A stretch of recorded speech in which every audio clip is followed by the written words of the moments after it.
আচ্ছা, গুরু ব্রহ্মা, গুরু বিষ্ণু, গুরুদেব মহেশ্বর বলে যে তাদের কাছে প্রশ্ন করবেন, তো তাদের কাছে প্রশ্ন করবেন, ব্রহ্মার 4টি মাথা আর বিষ্ণুর 4টে হাত আর ভগবান শিবের ত্রিনয়ন, 3টে নয়ন, আমার গুরুদেবের এইগুলো আছে তো? আপনি যার কাছ থেকে দীক্ষা নিয়েছেন প্রণামে বলছেন গুরু ব্রহ্মা, গুরু বিষ্ণু, গুরুদেব মহেশ্বর। তো ব্রহ্মা 4 মাথা, বিষ্ণুর 4 হাত আর শিবের হলো ত্রিনয়ন। তো এগুলি আমাদের গুরুদেবের আছে তো? যে আমি বলছি গুরু ব্রহ্মা, গুরু বিষ্ণু, গুরুদেব মহেশ্বর, বলেন হ্যাঁ, এইগুলি আমার শ্রী গুরুদেবের মধ্যে। আমার বলতে গুরু তত্ত্ব এক, গুরু ভেদ নাই, সকলের গুরু একই তত্ত্ব। জগন্নাথ যেমন সকলের নাথ, শ্রী গুরু যেমন সকলের আত্মা, যেমন সকলের মধ্যে এক, গুরু তত্ত্বে ভেদ নেই। আমার গুরু তোমার গুরু এটি ঠিক নয়, গুরু তত্ত্ব একই, এতে ভেদ করতে যাবেন না। তো তেমন আমার গুরুদেব ব্রহ্মা কি করে, দেখুন, ব্রহ্মা সৃষ্টি করে, ব্রহ্মার কাজ কি? তেমন গুরুদেব যেদিন আমায় চরণে শরণ আমি নিলাম, গুরুদেবকে আত্মসমর্পণ করলাম, সেই দিন গুরুদেব আমার নূতন জীবন দিল, আমার জীবনে নূতন সৃষ্টি আনলো। এই জন্য দীক্ষা মানে দ্বিতীয় জন্ম হওয়া, দীক্ষা মানে সংস্কার হওয়া। পিতামাতা যেরূপ স্বভাবে আমাকে এনেছিলেন, ওই স্বভাবের পরিবর্তনের জন্য সংস্কার এনো দ্বিজোশ্চতে।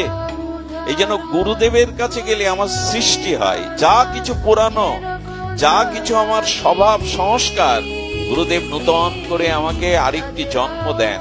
আরেকটি জন্ম মানে নূতন চেতনা, নূতন বিবেক, এগুলি জাগিয়ে দেন।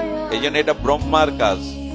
আর 4 হাতে ভগবান বিষ্ণু পালন করেন, তেমনি শ্রী গুরুদেবও আমাদেরকে প্রতি ক্ষণে ক্ষণে আমাদেরকে প্রতিপালন করেন, আমাদের পতন হতে দেন না, আমাদের স্খলন হতে দেন না, আমাদের জীবন পরম কল্যাণের দিকে তিনি প্রেরণা দেন। এই জন্য তিনি প্রতিপালক বিষ্ণু। আর ভগবান শিবের 3টি চক্ষু, শিবের কাজ হলো সংহার করা। তেমন শ্রী গুরু সাধু বৈষ্ণব কি করেন, তাদের সঙ্গ করলে, তাদের বাণীর আচরণ করলে, আচরণশীল হলে, তাদের অনুভূতিতে আমাদের জন্ম জন্মান্তরের পাপও ধ্বংস হয়ে যায়, অবিদ্যাও ধ্বংস হয়ে যায়। এইগুলিই তো ব্রহ্মা বিষ্ণু মহেশ্বরের কাজ। অনেকেই প্রশ্ন তোলেন, আমার গুরুদেব ব্রহ্মা বিষ্ণু মহেশ্বর কি করে হলো? এই তত্ত্বেই হলো। গুরুদেব নূতন করে সৃষ্টি করেন, গুরুদেব আমাকে প্রতিপালন করেন, আর আমার অনন্ত পাপ অবিদ্যাকে ধ্বংস করেন।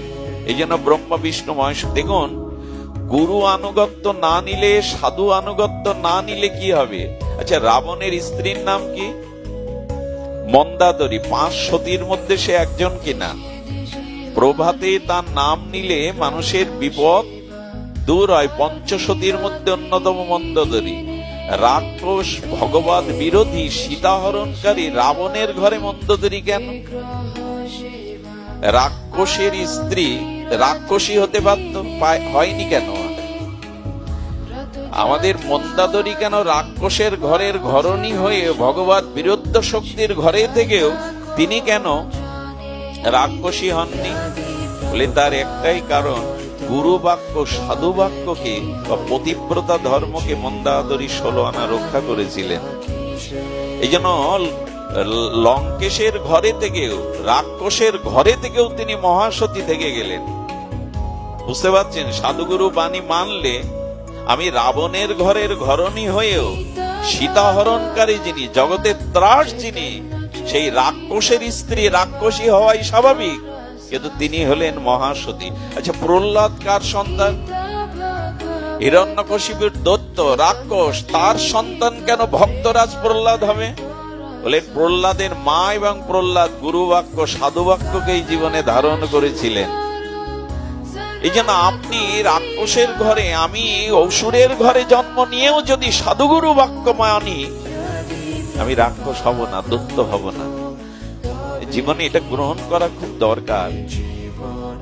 আজ আমরা এই প্রগতিশীল যুগে এসেছি বটে, এটা আমাদের মনুষ্যত্ব, মানবতা, এগুলির উন্মেষ একমাত্র শ্রী গুরু বিবেক দান গুরু ছাড়া হয় না, সৎসঙ্গে সাধুবাণী ছাড়া বিবেক জাগে না, অন্য কিছুতেই বিবেক জাগতে পারে না।